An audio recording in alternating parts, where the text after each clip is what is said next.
Alhamdulillahi Rabbil Alamin, Alhamdulillahilladzi wa kafa, wassalatu wassalamu ala nabiyyil mustafa wa ala alihi wa ashabihi ahla sidqi wal wafa. Asyhadu an la ilaha illallah wahdahu la syarikalah wa asyhadu anna Muhammadan abduhu wa rasuluhu alladzi la nabiyya wa la rasula ba'da amma ba'd. Alhamdulillah, puji syukur hanya milik Allah, salawat salam semoga dilimpah curah kepada Nabi kita, teladan hidup dan kehidupan kita, uswah dan qudwah kita, Nabi Muhammad sallallahu alaihi wasallam. Bapak Ibu jemaah Masjid Al-Ikhlas dan juga adik-adik lagi mabit ini. Ya, alhamdulillah. Semoga Allah mengkaruniakan kepada kita kesehatan, senantiasa keistiqomahan di dalam meraih cinta Allah Subhanahu wa taala. Alhamdulillah, berbahagia sekali bisa silaturahmi lagi ke masjid ini. Sudah cukup lama. Ini ada teman saya, guru saya, Pak Dr. Cukup. Bedanya saya Mulyadi Al-Fadil, beliau Pak Cukup Mulyadi gitu ya. Jadi kembaran Pak kita. Alhamdulillah. Juga Bapak Ibu semua jemaah Masjid Al-Ikhlas. Semoga pertemuan ini penuh berkah, rahmat dan ampunannya.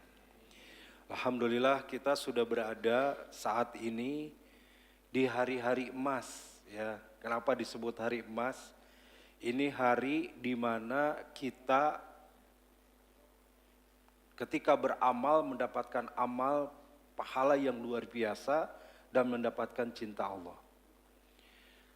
Mungkin pernah ada yang membahas ustadz lain atau pemateri lain, saya ingin menguatkan kembali tentang bulan Dzulhijjah ini sebelum nanti berbicara tentang tazkiyatun nafs khusus di bulan Dzulhijjah ini. Tapi penting kita pelajari atau saya ingatkan kembali tentang keutamaan bulan Dzulhijjah ini. Allah Subhanahu wa taala berfirman dalam Al-Qur'an surat At-Taubah ayat 36. Inna iddatash syuhuri 'indallahi 12 syahra fi kitabillah yauma khalaqas samawati wal ard minha arba'atun hurum.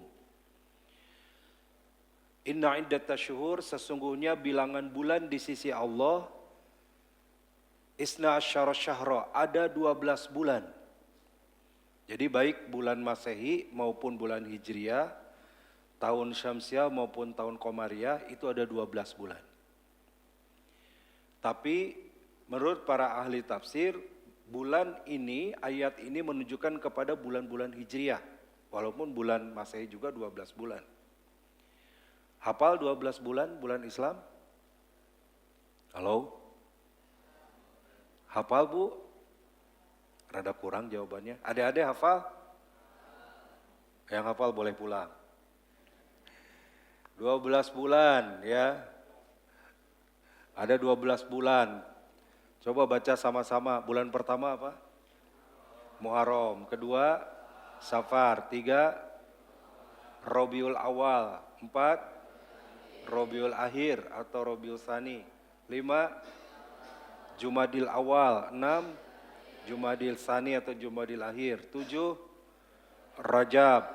8, Sya'ban. 9, 10, Syawal. 11, Dzulqa'dah. 12, Dzulhijjah. Berarti semua boleh pulang ya karena sudah hafal nanti setelah ini. Jadi rumusnya Musarroro, Muharram, Safar, Rabiul Awal, Rabiul Tsani, Juju, Jumadil Awal, Jumadil Tsani, Rajab, Sya'ban, Juju, Rosa, Ramadan, Sawal, Rasa, Zudu. Ya, hafal? Ya, itu rumusnya ya. Nah sekarang masuk bulan Dzulhijjah, disebut Dzulhijjah itu Dzu artinya waktu atau saatnya hijjah berhaji. Jadi ini adalah musim haji. Hampir semua jemaah haji sudah berangkat dari Indonesia karena sudah memasuki 1 Dzulhijjah kemarin ya. Dari 12 bulan yang tadi kita sebutkan, kemudian Allah berfirman di sini minha arba'atun hurum, di dalamnya ada 4 bulan yang diharamkan. Arti haram itu 2, bisa haram itu terlarang. Ibu beli kurma Bu di Arab sambil umroh atau haji, kam hadza, berapa ini? 10 real, 10 real, sama ibu ditawar, khamsa real, 5 real. Kata orang Arab, la, haram. Ya. Haram artinya tidak boleh. Dalam Quran ada makanan yang haram. Hurimat alaikumul maitata. Diharamkan. Artinya apa? Dilarang. Halo? Nah, halo jawab ya supaya tidak ngantuk. Ini baru bangun ya. Ini mabit di sini, tidur di sini? Enggak. Ya. Ya apalagi suaranya juga enggak ada. Ini kelihatannya tidur terus ya. Maaf kurang tidur maksudnya. Jadi halo jawab ya. Coba halo. Nah gitu supaya ada suaranya. Ya jawab halo. Ya. Ah bagus. Halo halo ya. Ya ya halo. Bagus ya. Baik kalau udah kelihatan ngantuk tanya halo. Ada 4 bulan yang diharamkan. Haram kedua artinya bulan itu terhormat. Kenapa manusia tidak boleh makan daging babi? Karena manusia itu terhormat. Daging babi itu kotor, busuk, jelek gitu ya. Buruk atau jelek. Sehingga di Mekah ada Masjidil Haram, masjid yang terhormat. Terhormatnya bahkan orang kafir tidak boleh masuk ke wilayah Masjidil Haram, bahkan ke wilayah Tanah Haram. Nah itu, fiha arbatul hurum, 4 bulan itu apa saja? Ini penting sekali lagi kita memahami keutamaan bulan Zulhijjah dan termasuk nanti kita beramal mentazkiyatun nafs di bulan Zulhijjah ini. Inna zamani qad istaraka hayati yauma khalaqas samawati wal ar. Sesungguhnya waktu itu sebagaimana Allah putarkan dalam keadaannya ketika Allah menciptakan langit dan bumi. Berapa hari Allah menciptakan langit dan bumi? 6 hari, sittata ayyam, dalam 6 hari. Kemudian waktunya Allah menciptakan langit dan bumi dan perputaran langit dan bumi ini ada isna asyara syahra, 12 bulan. Minna arbatun hurum, ada 4 bulan. 4 bulan itu bulan apa saja? Salasun mutawaliyat, 3 berurutan dan 1 terpisah. 3 itu adalah Zulqa'dah atau bacanya sebenarnya lebih tepat Zulqi'dah. Dari kata qa'ada, duduk. Zulqi'dah saat orang-orang Arab duduk, mereka duduk-duduk menunggu bulan Zulhijjah, menunggu datang delegasi haji dari berbagai negara untuk datang berhaji. Mereka duduk-duduk. Ya, disebut dengan Zulqi'dah. Jadi bukan Zulqa'dah, apalagi Zulqaidah atau Zulqangidah. Nah, itu bukan ya, harusnya Zulqi'dah yang lebih tepat. Mina arbaatul hurum, ada 4 bulan yang diharamkan, 1 Zulqaidah, 2 Zulhijjah, 3 Muharram, bulan ke-11, bulan ke-12, bulan ke-1. Nyambung. 1 lagi terpisah, Rajab Mudhar, terpisah bulan Rajab, bulan keberapa? Rajab bulan keberapa? 7, ya bulan ke-7. Terpisah, bulan Rajab itu bainaz Zumadi wa Sya'ban, di antara Jumadil Akhir dan Sya'ban, ada Rajab bulan ke-7. Nah, apa keutamaannya? Ini yang penting Bapak Ibu kita pahami hari ini, kita kuatkan lagi. Rasulullah SAW bersabda, ini hadisnya sahih riwayat Imam Bukhari, ya. Ma min ayyamin al-amalus salihu fiha ahabbu ilallah min hadihil ayyam. Tidak ada satu amal soleh yang lebih dicintai oleh Allah melebihi amal soleh yang dilakukan pada hari-hari ini. Yakni ayyamul ashar, yaitu hari yang 10. Hari 10 ini para ulama berbeda pendapat. Ada yang mengatakan 10 awal Ramadan. Ada yang mengatakan 10 akhir Ramadan. Ada yang mengatakan 10 awal Muharram. Dan ada yang mengatakan 10 awal Zulhijjah. Dan ini yang paling kuat. Jadi 10 awal Zulhijjah dari hari kemarin nih, kalau hitungan Zulhijjahnya hari Sabtu kemarin, itu sampai nanti tanggal 10 Idul Adha. Ini hari-hari yang amal-amal kita, kalau kita beramal, maka Allah melipat gandakan pahalanya dan mendapatkan cinta Allah. Jadi Pak, Bu, mohon maaf ya, sholat subuh tadi itu beda dengan sholat subuh 2 hari yang lalu. Kalau kita baca Quran, pahalanya beda dengan 2 hari yang lalu sebelum masuk Zulhijjah. Kenapa? Ini lanjutan hadisnya. Ketika Rasul mengatakan bahwa Allah lebih mencintai amal soleh yang dilakukan di hari-hari ini, para sahabat bertanya, wala jihad fi sabilillah, bahkan melebihi jihad di jalan Allah ya Rasulullah? Maka Rasulullah mengatakan, wala jihad fi sabilillah. Ya, bahkan melebihi orang yang berjihad di jalan Allah. Jihad itu apa? Ini kita sedang berjihad ya, pengajian hari Ahad. Bukan ya. Jihad itu orang yang berperang di jalan Allah. Orang berperang itu berat. Menghadapi kesulitan, menghadapi bahkan bisa berhari-hari tidak makan, berhari-hari bertempur, menyiapkan senjata dan mungkin terbunuh. Itu jihad sangat berat. Amal 10 awal Zulhijjah ini wala jihad fisabilillah, bahkan melebihi orang yang berjihad di jalan Allah. Illa, kecuali kata Rasulullah, rajulun kharaja bi nafsi wa malihi falam yarji min dzalika syai'an. Kecuali dia berperang dengan harta dan jiwanya lalu dia tidak kembali. Bapak punya harta 100 juta, sumbangkan semuanya untuk jihad, harta 100 juta itu, lalu Bapak berperang, lalu terbunuh dalam perang itu. Baru itu yang melebihi amal orang yang beramal di 10 awal Zulhijjah ini. Jadi baca Quran kita, nanti ada-ada baca Quran, menghafal Quran, melebihi jihad di jalan Allah.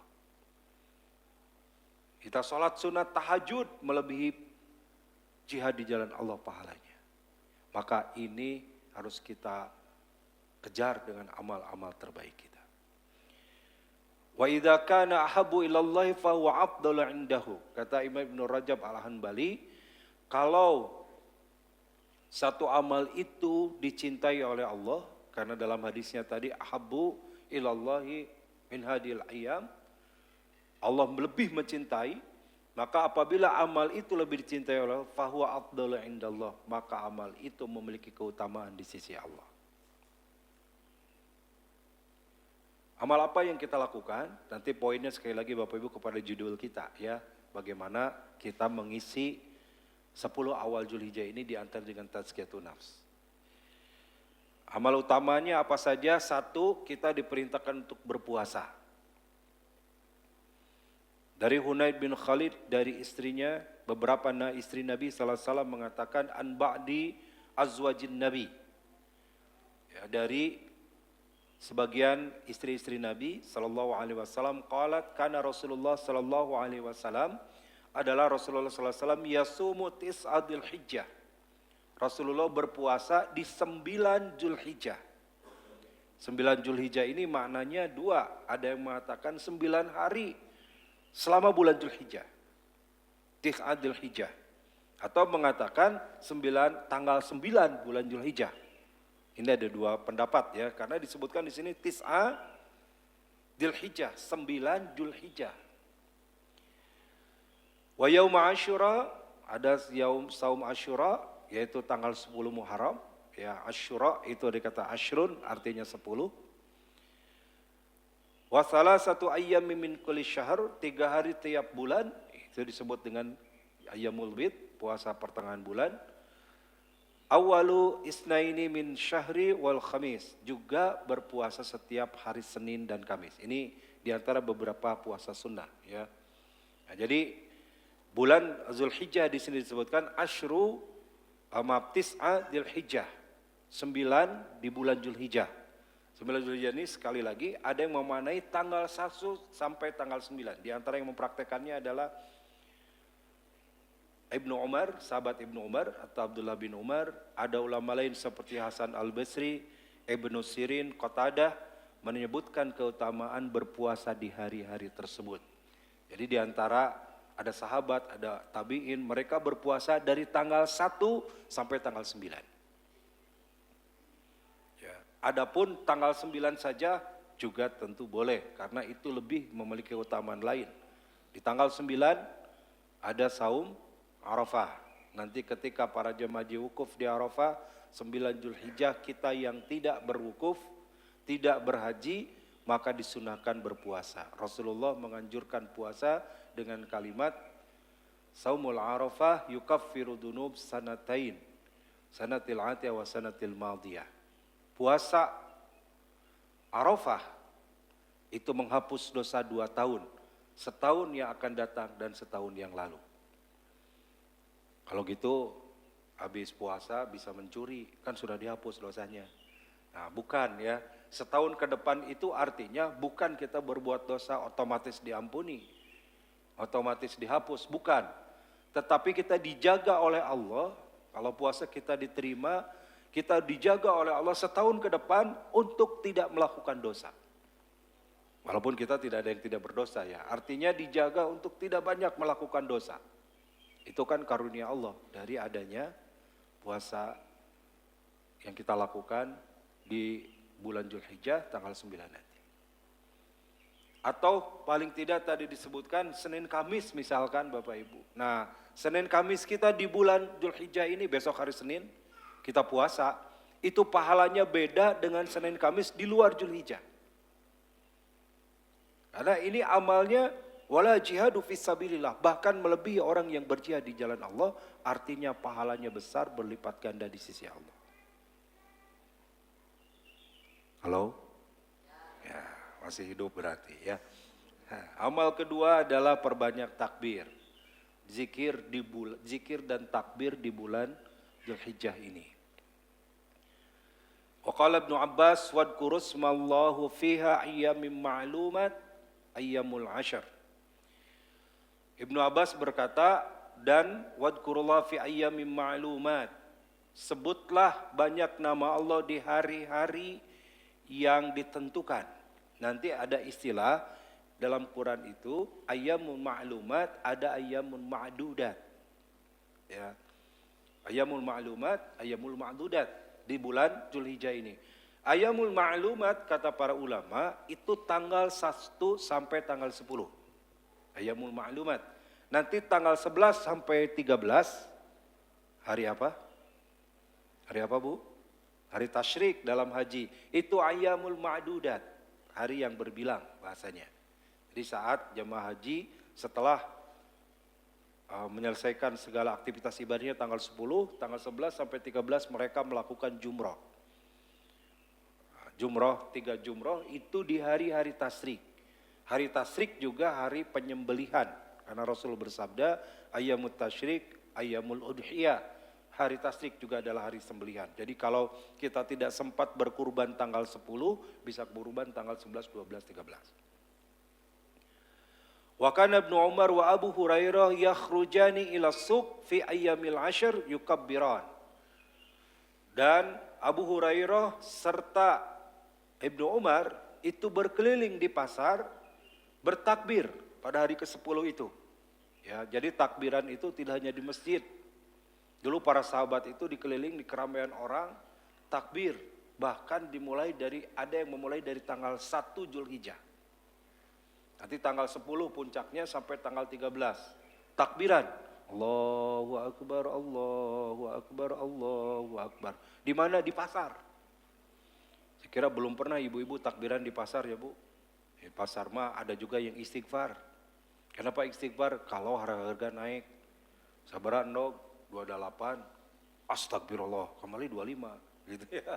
Berapa daging? Sekilo 130, astagfirullah, kemarin 100 sekilo. Nah itu mah istighfar, biasanya mah di pasar ya. Di pasar tuh banyak yang istighfar ya. Jarang yang takbir. Dulu para sahabat itu takbir di pasar. Sehingga ketika Abu Hurairah, Ibnu Umar takbiran, para sahabat takbiran, ikut takbiran orang-orang yang ada di pasar tersebut.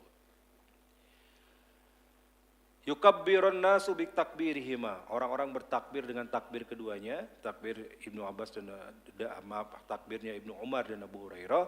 Wa kabbara Muhammad Ali khalfan nafilah. Juga Muhammad bin Ali bertakbir setelah salat sunat.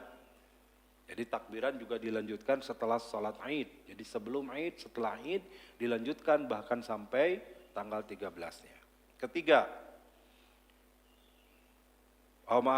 Amal-amal ini juga termasuk amal tazkiyatun nafs. Ya, sebelum nanti kita poin ada penting di dalam bulan Zulhijjah ini tazkiyatun nafs dengan bertobat. Takbir, zikir ini bagian dari tazkiyatun nafs. Kalau mengambil konsepnya Imam Al-Ghazali, Ibnu Qudamah dan Imam Ibnu Qayyim al-Jauziyah dalam kitab Tazkiyatun Nufus, salah satu di antara yang membuat hati itu bersih, itu di antaranya berzikir. Ya. Yang ketiga, di bulan Dzulhijjah ini kita menunaikan haji dan umroh. Ya tentu bagi kita yang tidak berhaji tahun ini, tidak bisa melaksanakan haji, tapi kita bisa melaksanakan hal yang lain. Yang paling afdol di 10 hari pertama Dzulhijjah adalah menunaikan haji ke Baitullah. Haji itu startnya, niatnya diawali boleh dari sejak 1 Syawal. Itu disebut mausimil haj. Orang sudah berniat haji, mikot haji boleh dari tanggal 1 Syawal. Ya. Terutama haji yang tamattu, dia sudah umroh dulu untuk hajinya, nanti tanggal 8 dia niat lagi untuk berhaji, lalu melaksanakan prosesi haji sampai tanggal 13 Dzulhijjah. Itu. Nah, 10 awal ini adalah memang puncaknya haji, ya. Udah rame-ramenya nih. Nanti puncaknya sekali mulai tanggal 8, 9, 10 sampai 13. Keempat, iktsaru amalus salih, memperbanyak amal saleh. Jadi amal-amal yang disebutkan dalam hadis diterima dari Ibnu Abbas riwayat Imam Bukhari tadi, mamin ayyamil a'malus salih fiha ahabu ilallah min hadil ayyam, itu menunjukkan bahwa amal apapun selama amal baik, maka Allah akan melipat gandakan pahalanya dan menghadirkan cinta Allah. Seperti apa? Salat sunat, kalau wajib kan gak boleh ditinggalkan. Bersedekah, membaca Al-Quran, beramal ma'ruf nahi munkar, kajian ilmu seperti ini bagian dari yaktsaru amalus saleh, memperbanyak amal saleh di bulan Dzulhijjah ini. Kelima, berkurban. Nanti puncaknya jadi tanggal 1, puncaknya tanggal 10, maka tanggal 10 ada Yaumin Nahar atau hari penyembelihan. Sehingga Rasulullah SAW bersabda, ya, mamin amalin nu adam ahaba ilallahi fi yaumin nahar min hirakidam. Tidak ada amalan di hari nahar, maksudnya adalah hari penyembelihan, yaitu Idul Adha. Tidak ada amal yang paling utama di sisi Allah min hirakidam, dari mengalirkan darah. Artinya menyembelih hewan kurban. Itu amal yang luar biasa, menyembelih hewan kurban pada saat kita melakukan kurban tanggal 10 nanti. Dan ternyata, hadis tadi gitu ya, hadis tadi Rasulullah melanjutkan di penghujungnya, fatibu bihan nafsu. Bersihkanlah dirimu, tazkiyatun nafs, mentazkiyatun nafs itu salah satunya dengan berkurban. Fatibu bihan nafsu, ya, bersihkanlah dirimu dengannya. Artinya ketika kita berkurban Bapak Ibu, itu bagian dari proses tazkiyatun nafs bagi diri kita. Keenam, ini yang kan saya bahas dengan konsep tazkiyatun nafs ini. Bertaubat, termasuk pula awal Dzulhijjah adalah bertobat dari berbagai dosa dan maksiat, serta meninggalkan tindakan zalim terhadap sesama. Ini yang keenam, dengan melakukan tazkiyatun nafs. Jadi kalau ini ada kesimpulan dari para ulama juga, kalau di bulan ini kita melakukan amal, Allah berikan pahala yang besar sehingga sampai kepada cinta Allah, maka kalau di bulan ini kita bermaksiat, juga kita akan mendapatkan pahala dosa yang berlipat. Jadi sebanding ya. Sebanding kalau pahala kita dilipat gandakan oleh Allah karena kita beramal saleh di bulan ini, maka kalau bermaksiat Allah pun akan melipat gandakan dosanya. Artinya selain kita berusaha untuk beramal dengan amal-amal baik, melakukan amal saleh, kita pun harus berusaha meninggalkan segala dosa dan keburukan. Sekecil apapun, meninggalkan maksiat sehalus apapun, karena itu berpeluang dosanya pun akan mendapatkan pelipat ganda. Baik, yang keenam ini bertaubat. Taubat itu dengan melakukan tazkiyatun nafs. Ya, apa yang dimaksud dengan tazkiyatun nafs? At-tazkiyah terdiri dari dua kata, tazkiyatun nafs. Tazkiyah dan an-nafs. Kadang juga disebut atau ditulis dengan istilah tazkiyatun nufus. Sama ya. Nafs itu mufrad artinya satu, kalau nufus jama artinya banyak. Jadi kalau tazkiyatun nafs membersihkan jiwa, menunjukkan kepada setiap jiwa satu orang. Tapi kalau tazkiyatun nufus menunjukkan kepada banyak orang, membersihkan jiwa-jiwa, banyak yang dibersihkannya, artinya orangnya banyak. Itu bermakna at-tahir. Ya, tahir artinya bersih. Seperti kita sebelum sholat melakukan toharoh, berbersih, bersuci, gitu ya, bertoharoh. Itu kata tuhur, yaitu pensucian atau pembersihan. Itu disebut dengan tazkiyah. Kemudian kata an-nafs, atau disebut juga bentuk jamaknya nufus, berarti jiwa atau nafsu. Dengan demikian tazkiyatun nafs berarti pensucian jiwa atau nafsu kita. At-tazkiyah juga memiliki makna an-numu. An-numu artinya tumbuh. Maksudnya tazkiyatun nafs juga berarti menumbuhkan jiwa kita agar bisa tumbuh sehat dan memiliki sifat-sifat baik dan terpuji. Jadi ini sekali lagi Bapak Ibu dan adik-adik sekalian, bulan Dzulhijjah ini adalah juga saat kita mentazkiyah diri kita. Karena tazkiyah itu melalui proses. Di antara prosesnya, sebagaimana Imam Abdul Hadi Ar-Raisi mengatakan, adalah melakukan amal-amal saleh yang mendekatkan diri kepada Allah. Jadi kalau kita menjaga amal-amal ini, maka dengan amal itulah yang akan membuat kita mendapatkan kebersihan hati, mendapatkan kebersihan jiwa kita. Dengan sholat, itu tazkiyatun nafs diri kita. Dengan puasa, dengan kita bersedekah, i'tikaf, ini bagian dari amal-amal soleh yang kalau kita lakukan, kalau kita kerjakan dan kita kerjakan dengan secara kontinu, maka akan sampai kepada kebersihan jiwa. Juga an-numu, numu itu artinya tumbuh, ya. Selain jiwa kita bersih, akan tumbuh memiliki sifat-sifat baik dan terpuji. Karena manusia itu selalu ada pada dua. Jadi kalau bicara kolbu, ya kolbu itu manusia memiliki di kolbunya dua sifat, sifat baik dan sifat buruk.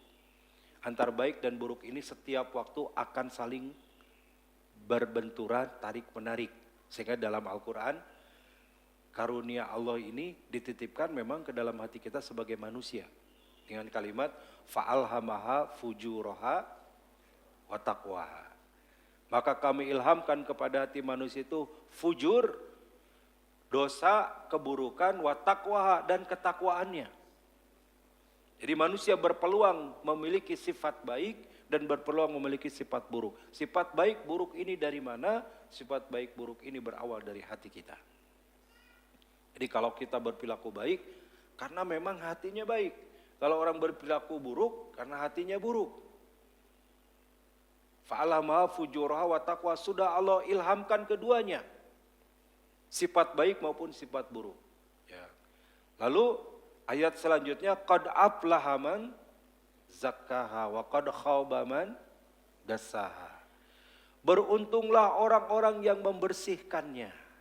Ya, membersihkan, mentazkiyah jiwa tadi, dia akan beruntung dengan amal-amal di dalamnya, termasuk amal yang kita lakukan di bulan Dzulhijjah ini. Ada puasanya, ada kurbannya nanti sebagai puncaknya. Sampai Rasulullah SAW mengatakan, fa inna la yaqa'a wa inna allaha la yaqa'a minan nas. Allah sudah ridho sebelum darah itu mengalir. Ketika hiraqidam atau ikhraqidam kalimatnya, ketika tanggal 10 Dzulhijjah itu terjadi penyembelihan, kurban, sebelum darahnya menetes ke tanah, la yaqa'a 'alal ard, sebelum menetes ke tanah, Allah sudah ridho dengan itu. Maka Rasul mengatakan, fatibu bihan nafs, maka bersihkanlah dirimu dengannya. Artinya dengan berkurban itu bagian dari pembersihan jiwa kita. Halo? Nah itu poinnya. Satu, akan membersihkan jiwa kita. Yang kedua, menumbuhkan sifat-sifat baik terpuji dalam diri kita. Saat yang sama, kalau sifat baiknya tumbuh, sifat baiknya naik, maka sifat buruknya akan bisa ditekan. Karena sebaliknya, kalau sifat baiknya yang ditekan, sifat buruk yang akan naik. Itu manusia karena ada dua sisi tadi. Ya. Maka terakhir, kita buka tanya jawab ya setelah ini. Terakhir, ada doa Rasulullah SAW dari Ibnu Abbas yang mengatakan bahwa Rasulullah bila bacaan sampai pada ayat fa'alhamaha pada ayat dan jiwa serta penyempurnaan wa nafsi wa ma sawwaha fa'alhamaha fujuraha wa taqwaha, surat As-Sam ayat ke-7 ya. Wa nafsi wa ma sawwaha, dan demi jiwa serta penyempurnaannya, fa'alhamaha fujuraha wa taqwaha, dan diilhamkan kepada jiwa manusia itu jalan fujur. Fujur itu jalan dosa, jalan kefasikan. Hati yang memungkinkan buruk hatinya, sifat buruk. Wa taqwaha, dan jalan ketakwaan. Ketika sampai di ayat ini, Rasulullah kemudian menghentikan bacaannya lalu berdoa. Allahumma ati nafsi taqwaha, anta waliyuha wa maulaha wa khairu man zakkaha. Allahumma ya Allah, ati nafsi taqwaha, berikan kepada jiwaku ini ketakwaannya. Anta waliyuha wa maulaha, engkau adalah yang memilikinya dan menguasainya. Wa khairu man zakkaha, dan engkau sebaik-baiknya yang mensucikan. Jadi Rasul saja yang kita tahu sudah pasti ketakwaannya paling tinggi. Rasulullah yang sudah dapat gelar maksum, yang sudah pasti dosanya diampuni, walaupun Rasul tidak berbuat dosa atau sedikit dosanya dan sudah pasti diampuni. Kita yang dalam hati masih banyak kekotoran hati, masih banyak kedengkian, masih banyak kebencian kepada sesama saudara kita, masih banyak kesombongan dengan apa yang Allah titipkan kepada kita, maka sangat pantas membaca doa ini karena hati kita akan senantiasa bolak-balik ke dalam takwa ataupun fujur. Nah, sampai bacaan itu Rasulullah kemudian berdoa, Allahumma ati nafsi taqwaha, anta waliyu wa maulaha wa khairu man zakkaha. Dalam riwayat lain dari Abu Hurairah yang mengatakan bahwa ia pernah mendengar Rasulullah membaca firman-Nya ketika surat Asy-Syam ayat 8 ini, ya fa'alama fujurha wa taqwaha, lalu beliau berdoa, ini beda redaksi saja ya, dengan kalimat Allahumma ati nafsi taqwaha wa zakkiha. Kalau tadi kan Allahumma ati nafsi taqwaha anta khairu man zakkaha. Kalau ini langsung wa zakkiha anta khairu man zakkaha, anta waliyuha wa maulaha. Hanya beda redaksi saja dengan beda riwayat, tapi maksudnya sama. Berdoa meminta kepada Allah, berikanlah kepada jiwaku, Allahumma ati nafsi taqwaha, berikanlah kepada jiwaku ketakwaannya, wa zakkiha anta khairu man zakkaha, dan sucikanlah jiwaku karena engkau sebaik-baiknya yang mensucikannya. Anta waliyuha wa maulaha, engkau pemiliknya dan penguasanya. Walau alam sampai sini bisa sampai menjelang syuruk ya, sampai jam 6 kurang lebih. Baik, masih ada 15 menit lagi. Kalau ada pertanyaan silakan. Dari bapak, dari ibu, dari adik-adik boleh bebas ya. Silakan, ada? Ibu-ibu ada, Bu?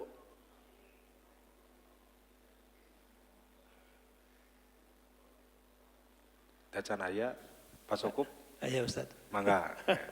Oh iya Ade, nanti bentar ya. Dari Bapak dulu. Ada heula tuh. Oh Ade dulu. Ada. Dia mengalah, ladies first.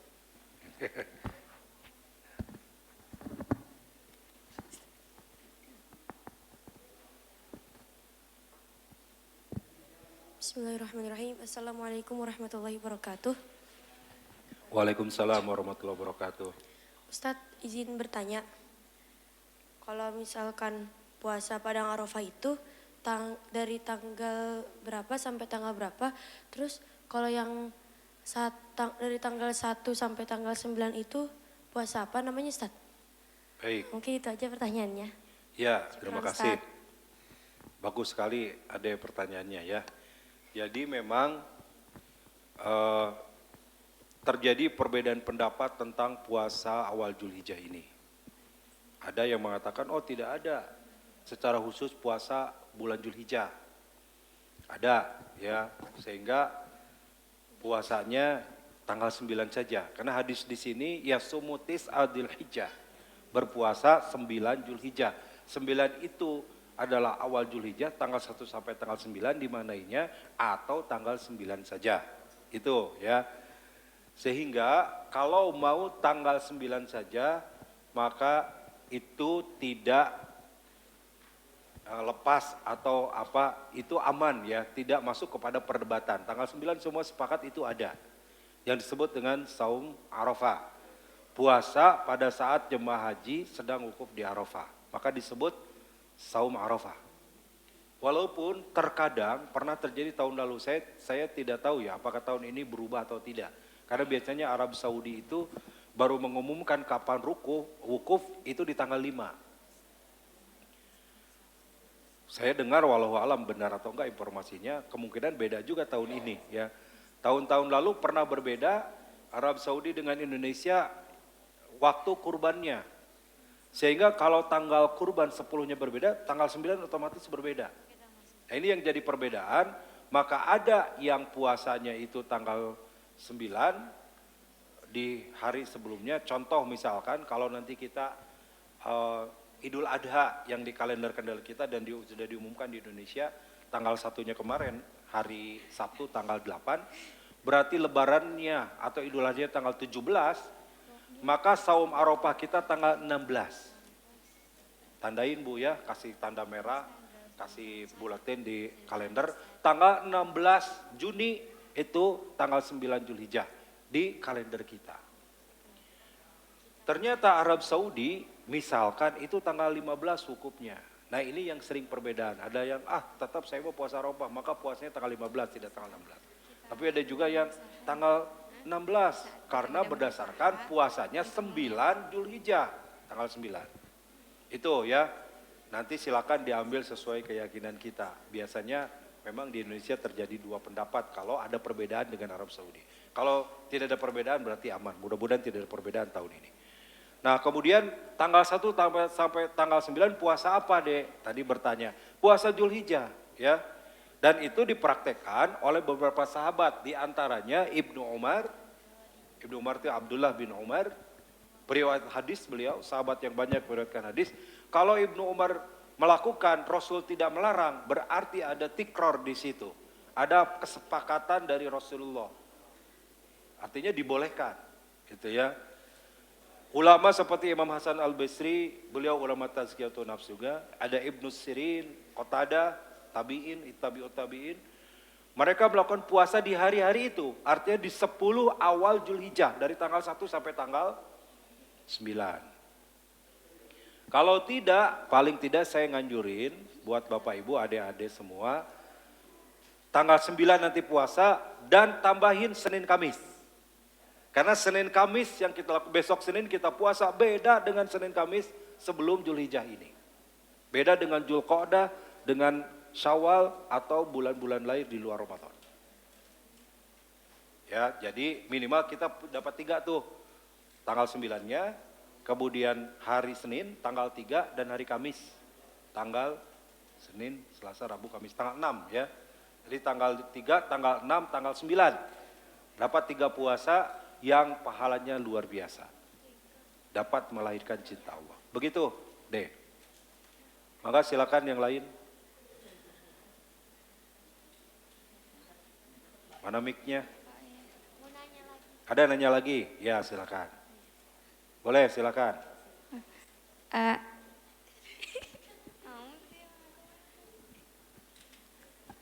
Ya deh, mangga. Gak kelihatan wajahnya, tidak apa-apa. Ya itu. Saya izin bertanya. Ya. Kenapa kita masih merasakan kegelisahan di saat sudah berusaha untuk mengingat Allah, minta nasihatnya saat agar kita bisa selalu merasakan hati yang tenang, damai dan lapang. Baik, aduh bagus ya. Gelisah, galau, risau, ini penyakit hati. Ya. Jadi kenapa hidup ini sering gelisah, risau, menjadi pengikut andilau antara dilema dan galau. Atau gegana, gerisah, galau dan merana. Gitu ya. Penyebabnya kita masih jauh dari Allah. Saya sudah berusaha dekat dengan Allah tapi belum tenang juga, berarti usahanya belum maksimal. Karena tidak mungkin orang dekat dengan Allah lalu gelisah. Gelisah itu boleh, karena itu manusiawi. Tapi gelisah yang urusan akhirat. Jadi misalkan gini, tadi malam kesiangan, tadi malam gak sempat tahajud, gelisah siang hari itu. Itu bagus. Aduh, ini ada uang di saku belum sempat disedekahkan, gelisah, dia segera sedekah, itu bagus. Nah, yang membuat penyakit hati adalah gelisah urusan dunia. Lihat tetangga beli mobil baru, gelisah. Dia mobilnya baru. Bilang ke tetangga, Pak, Bu, itu mobilnya baru tetangga itu tuh. Saya juga tahu dapat ngutang. Padahal belum tentu ngutang, siapa tahu nyicil 5 tahun gitu ya. Sama aja ngutang dengan nyicil. Lihat temannya pakai kerudung baru, saya juga tahu itu kerudungnya dapat ngutang. Belum tentu ngutang, siapa tahu nyicil 3 bulan ya. Tapi kalaupun punya dia ngutang ya apa urusannya? Yang nyicil dia, yang bayar dia, yang pakai dia, kenapa kita ribut? Nah, kalau urusan dunia yang menggelisahkan, maka itu tanda berpenyakit hati. Nah, tazkiyatun nafs ini dengan amalnya membuat hati kita tenang. Apa diantaranya? Baca Quran. Baca Quran itu hebat. Walaupun kita tidak paham isinya, tidak ngerti artinya, Allah berikan ketenangan. Apalagi paham artinya. Jadi baca Quran dengan terjemahannya adik-adik. Supaya paham dan membuat tenang. Tidak paham pun Quran itu bikin tenang. Apalagi kalau paham. Zikir, ala bizikrillahi tatmainnul qulub. Ingat dengan zikir hatimu akan tenang. Berarti kalau hati tidak tenang, berarti kurang zikir kita. Majelis ilmu ini termasuk menurunkan ketenangan. Karena dalam Quran Allah berfirman, Rasulullah bersabda, nuzilat alaihimus sakinah, dalam majelis ilmu diturunkan ketenangan, ketentraman. Jadi ini juga saat turunnya ketenangan bagi kita. Jadi kalau kurang tenang banyak hadir ke majelis ilmu, sering-sering baca Quran, banyak berzikir, dekati orang yang berilmu, maka insya Allah buat hati kita tenang. Begitu. Ya, penelpon terakhir, 5 menit lagi. Ini dari laki-laki nggak ada yang nanya? Oh, Bapak silakan Pak. Dari Bapak, dari Ade boleh. Ada 2 lagi.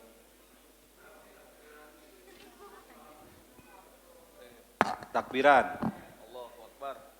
Boleh Pak pakai mic supaya kedengaran sama ibu-ibu. Takbiran apakah semalam suntuk? Itu aja Pak. Ya. Apakah takbiran itu semalam suntuk? Saya belum menemukan dalilnya Pak. Takbiran harus semalam suntuk. Ya. Tapi memang diperintahkannya adalah memperbanyak takbir. Jadi memperbanyak takbir itu ya sebanyak mungkin. Ya. Tapi ini pendapat saya, boleh jadi Pak, boleh benar atau tidak, tapi ya sebaiknya tidak berlebihan. Karena mohon maaf, di masjid-masjid kita takbiran itu semalam suntuk, sehingga orang sekitar masjid gak bisa tidur. Itu gandeng gitu ya. Mungkin satu sisi benar jadi syiar, tapi sisi lain kalau mengganggu, saya kira secukupnya di speakernya keluar. Kalau di dalam masjid mau sebanyak mungkin boleh, itu ya. Nah ini yang apalagi keliling main beduk dan sebagainya, takbiran, sampai orang-orang takbirannya pun gak sholat karena takbiran ya. Takbirannya sampai menjelang subuh, pas subuh pada tidur. Nah ini tentu salah ya. Kalau kita melihat dari hadis ini bahwa ya hadis yang dilakukan oleh Ibnu Umar dan Abu Hurairah itu memang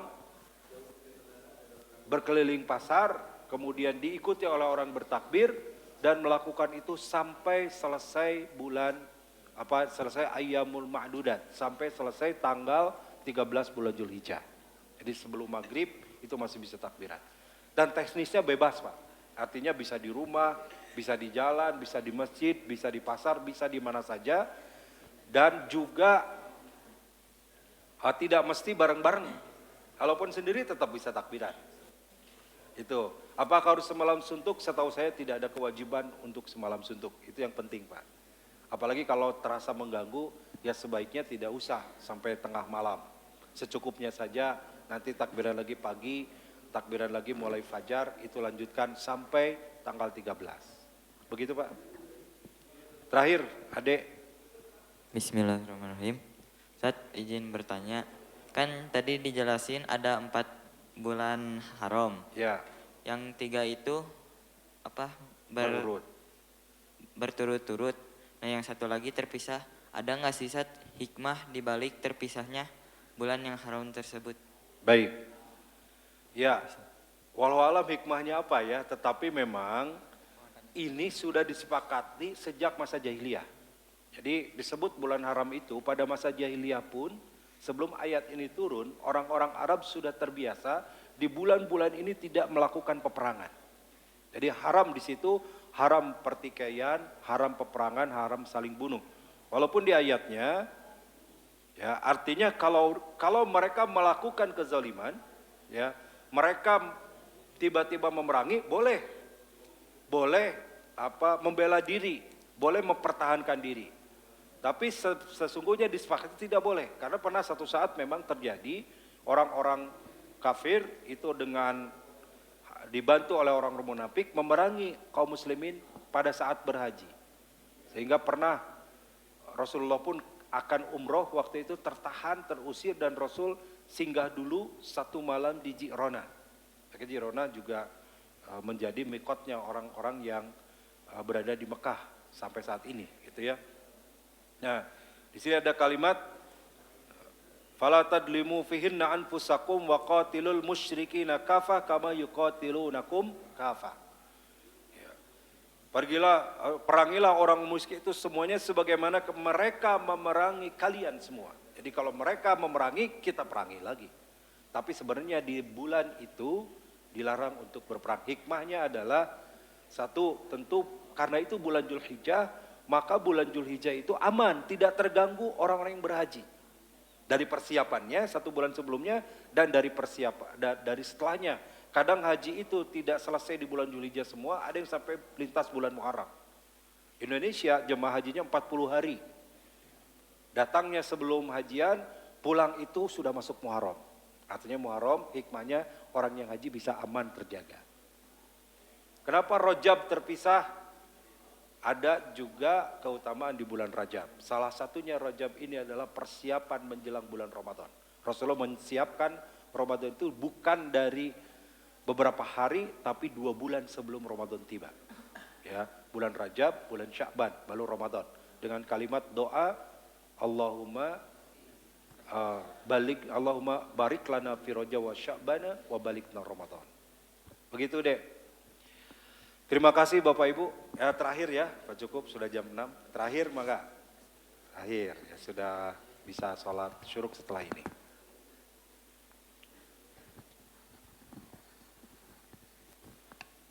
Ustaz, kembali ke tazkiyatun nafs ya, tema utama tadi. Ya.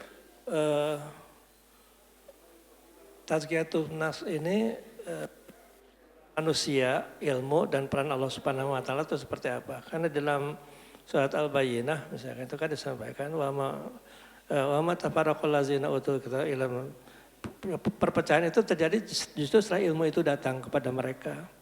Ini artinya ilmu ada tapi hati nggak bersih gitu ya. Ya.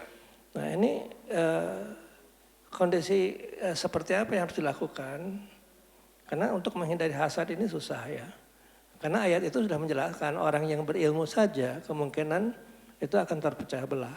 Nah kondisi hasad, kondisi yang kadang-kadang kalau kita tidak cerpati ke dalam kita tidak cermati, kemudian kita tidak betul-betul introspeksi ke dalam diri kita, itu tanpa terasa itu bisa kita terjebak di sana. Bagaimana nih upaya seseorang ya untuk menghindari terutama aspek hasad sih. Hasad ini agak susah bukan agak susah, memang susah untuk menghilangkan hasad ini. Baik. Saya simpulkan ada 2 pertanyaan ya. Satu tentang posisi tazkiyatun nafs ini. Jadi manusia memang diberi 3 potensi. Potensi akal itu untuk mengetahui, memahami sesuatu. Yang kedua potensi jiwa atau hati untuk memilih dan menentukan sesuatu. Dan potensi fisik untuk melakukan sesuatu. Jadi 3 hal ini akan berkaitan. Seorang berbuat itu, kalau konsep Ibnul Qayyim Pak, mulai dari akal, diproses menjadi ide, sampai kepada tekad untuk melakukan. Tapi belum melakukan, karena turun ke dalam hati. Nanti hati yang memproses, dan hatilah yang timbul kemauan dan keyakinan. Kalau kata hati, oke, iya, maka akan melakukan. Siapa yang melakukannya? Fisik. Ketika melihat ini, saya timbul untuk minum, masuk ke dalam pikiran. Masuk ke dalam hati, minum jangan, kata hati minum. Kalau kata hati jangan, enggak, baru pikiran itu. Tapi kalau hati minum, maka saya minum. Ambillah tangan mengambil gelas ini. Nah itu proses, selalu ada demikian. Lalu kenapa jadi baik buruk? Karena hati yang menentukan. Itu satu. Bagaimana menghadapi hasud? Ini penyakit dasar manusia. Karena Imam Al-Qayyim menyebutkan 3. 1 sombong, 2 hasud, 3 serakah. Ini penyakit inti manusia. Di samping semakin hati yang lain. Supaya tidak hasud, ada 3. 1, hasud itu biasanya standar, seimbang. Santri dengan santri, ustadz dengan ustadz, orang tua dengan orang tua, anak dengan anak, guru dengan guru, dosen dengan dosen, ustadz dengan ustadz, pegawai dengan pegawai, pedagang dengan pedagang, itu ya. Tidak jarang tukang beca hasud kepada dosen gitu ya. Atau anak-anak hasud kepada enggak, beda ya, beda yang sejajar. Maka supaya tidak hasud, kita mengakui kelebihan orang lain. 1, 2, mengakui bahwa atau meyakini bahwa Allah memberikan kepada kita harta, kemampuan, potensi yang berbeda. Penyebab hasud itu kita tidak mengakui itu. Yang keempat, yang ketiga, supaya tidak hasud, kita harus melakukan yang sulit dilakukan. Kalau orang dapat prestasi, kita berat menghargainya, kita lakukan yang berat itu.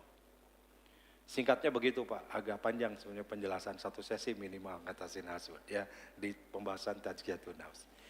Demikian Bapak Ibu, semoga ada manfaatnya. Terima kasih. Kita berdoa sama-sama semoga pertemuan ini penuh berkah. Al-Fatihah.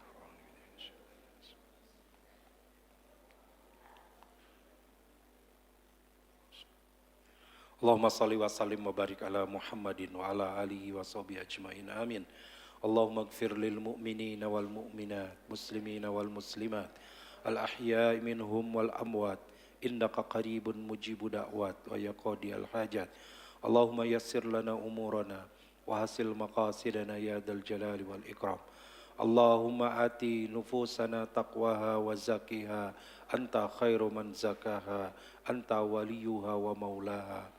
Ya Allah, ya Rahman, ya Rahim, ya Hayyu, ya Qayyum, bi rahmatika nastagis. Ya Hayyu, ya Qayyum, bi rahmatika nastagis. Ya Allah, jadikan pertemuan ini pertemuan yang Kau berkahi. Catatlah siapapun yang Kau hadirkan saat ini, ya Allah. Ampuni dosa dan kesalahan kami, ya Rabbana. Berikan kepada jiwa kami ketakwaan, karena Engkaulah sebaik-baiknya yang mensucikan jiwa kami, ya Allah. Engkau yang menguasai pemilik diri dan jiwa kami, ya Rabbana. Kuatkan ketakwaan, keimanan dalam hati kami sepanjang hayat kami. Jangan Kau putar balikan hati kami setelah kami mendapat hidayah darimu. Allahumma ya muqallibal qulub, sabbit qulubana ala dinik. Wa ya musarrifal qulub, sarrif qulubana ala ta'atik. Rabbana taqabbal minna innaka antas samiul alim. Wa tub alaina innaka antat tawwabur rahim. Rabbana atina fid dunya hasanah wa fil akhirati hasanah wa qina azaban nar. Subhana rabbika rabbil izzati amma yasifun. Wassalamun alal mursalin. Walhamdulillahi rabbil alamin. Terima kasih dan mohon maaf atas segala kekurangan. Aku qouli hadza wa astaghfirullah li wa lakum. Assalamualaikum warahmatullahi wabarakatuh.